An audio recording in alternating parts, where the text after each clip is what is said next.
everyone, so welcome back to my channel. Today I'm going to be sharing with you guys my 9-week update. When I'm filming this video, you guys still do not know about baby number 3. If you haven't already checked out when I announce it and any other videos before this one, definitely go do so. I guess that is it for the intro. Let's just get on with the video. This pregnancy so far has probably been my hardest one so far. Usually in the first trimester I am just super tired and I just want to sleep all day, which is one of the symptoms that I have this time around also, but I also have it with a whole bunch of other things that I'm honestly not used to. I don't know if it's just the fact that my other 2 kids were 13 months apart, so I feel like my body didn't really heal from pregnancy. This time around, my body had 2 years to basically fully recover. If you guys don't already know, it takes your body at least 1 year to fully recover from a pregnancy. That makes me wonder if that is the reason why I have so many symptoms occurring in the first trimester this time around. So one of the main things that has been really bothering me is headaches. I suffer from them so much throughout the day. I want to say it happens max 3 times. It just really depends how stressful my day is. If I'm super stressed, especially with the kids, it kind of tends to trigger them. I didn't even know headaches was a pregnancy symptom, and this is the first time that I'm finding out about this, which is so weird to me. It's not a symptom that I would wish upon anyone, just because, you know, it's really uncomfortable, and then having kids to take care of just makes everything not fun at all. Another thing that I've been dealing with, and it's been such a pain in the butt, is being super gassy. It's probably gonna be TMI, but if you're watching this video, I mean, I feel like you kind of should expect that. Sometimes I get super gassy, and it's to the point where I will want to vomit, and instead of vomiting, it's like this big old burp of just gas that I've had trapped inside me. It's so weird when it happens, but it does. Or I will obviously have a lot of flatulence and stuff like that. It's just really weird how all this gas affects me. I don't know if you've ever had gas and it makes your stomach feel upset and it just makes you feel super sick. I have the beautiful gift of being able to make myself burp, so that helps me trying to get the gas out, but honestly it gets painful sometimes and I hate it. I hope it's something that I don't have to deal with the rest of my pregnancy, but I'm gonna have a feeling that it is. So with my other 2 pregnancies, when I didn't eat, I would get nausea super bad. I feel like with this one I will get nausea if I don't eat, but it's not as bad as it was with my other 2 pregnancies, so it's kind of weird. And lately, these past few days, I've been getting nausea just randomly. 2 of the foods that I have just completely let go of trying to drink and eat because I just vomit them after eating them are salads and coffee. I can't even drink a decaf coffee because I just throw it all up. So as much as I really love salads, and the other day I was craving a salad so bad, I winded up throwing it up. And I don't know if it's just the dressing. I had a salad the next day with a different type of dressing and I still winded up throwing it up.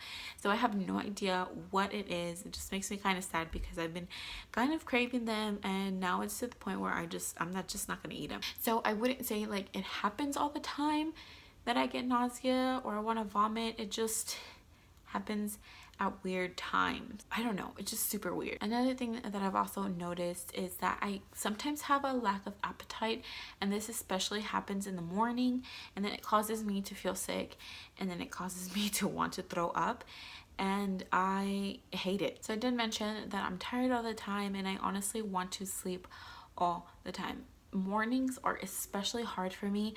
I just want to stay asleep in the morning, and it's just so hard because I obviously can't do that. I have kids, have to give them breakfast, and they wake up at like 7:50, 8:30 the latest, maybe, if I can like get them to hold off. But honestly, it's been really hard every morning to get up, and I usually wake up like a big old grump because I just want to go back to sleep. I could literally sleep any time of the day because I'm always tired. I've also had some cramping here and there randomly, and I'll also get some back pain.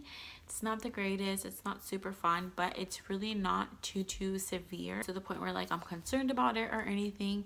I think it just feels pretty normal and it doesn't occur all the time, so that makes me kind of glad about that too. So I mentioned two of the things that I no longer eat, but something that I've really been loving is spicy food.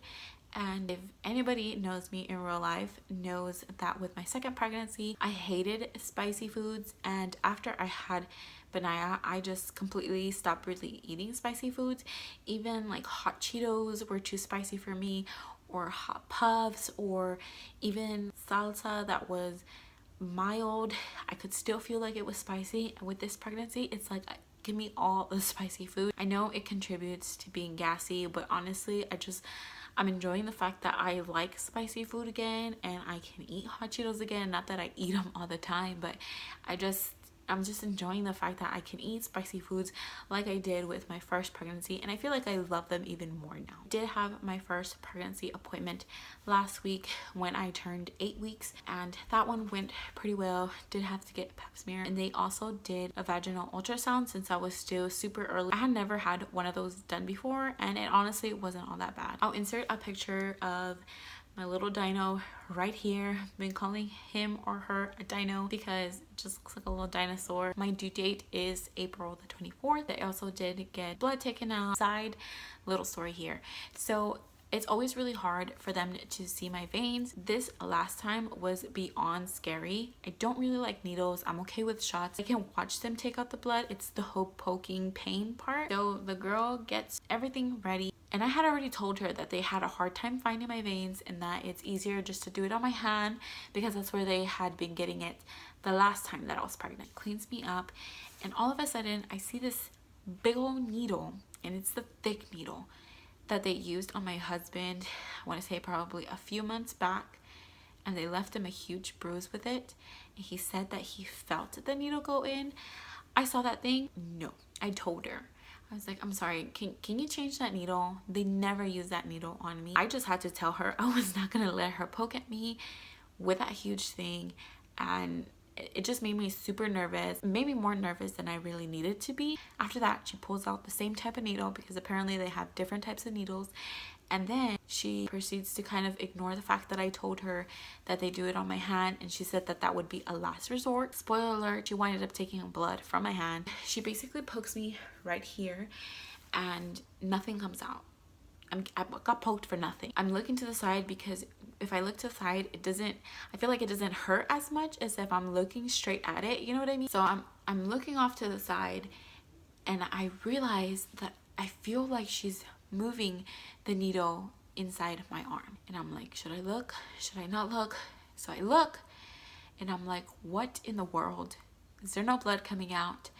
And I'm watching her move the needle. Luckily, none of it hurt. It didn't hurt, which is why I didn't complain about it, because if it was starting to hurt, I would have just told her to take it out.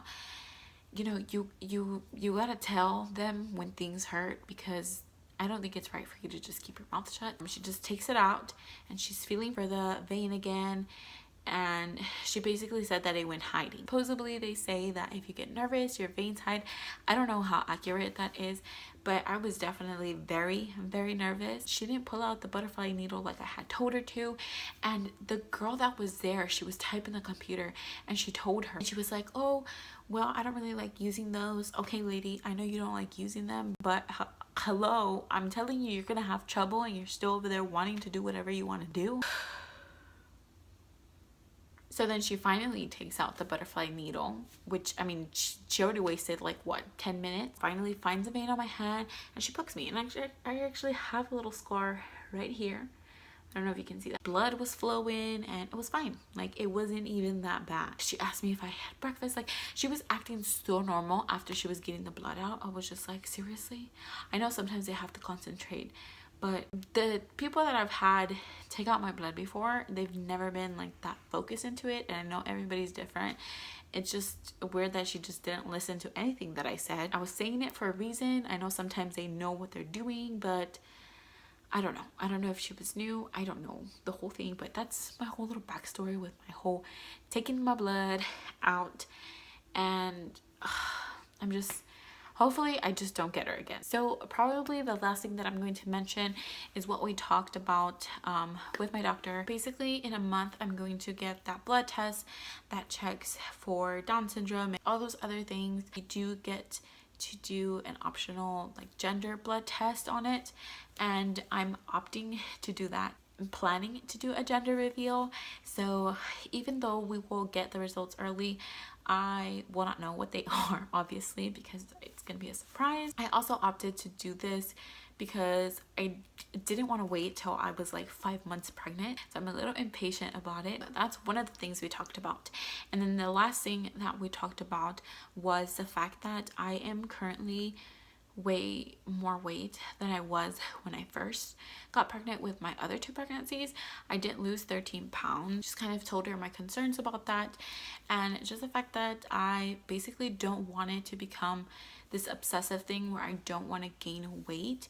I haven't been restricting myself from eating. I've lost 1 pound. I normally tend to weigh myself without any clothes, so when I went to go weigh myself that day, it was like a whole bunch of more weight because I had jeans and I was wearing tennis shoes, and it was just a lot more weight than I had read at home. I feel like if I'm not restricting myself from eating, that I'm not causing my baby any harm. I am overweight, and in reality I should only be gaining what, 15 pounds. I think 15 is even a little bit more. I don't even remember, but you know, I'm not supposed to be gaining a whole bunch of weight, and that's basically what I want to do. I don't want to gain a lot of weight. She said since I was concerned about it, they're going to do the gestational diabetes test whenever I do go back to do that blood test, so they're gonna do it a little bit earlier, hoping it comes back negative, because I didn't have it with either 2 of my kids.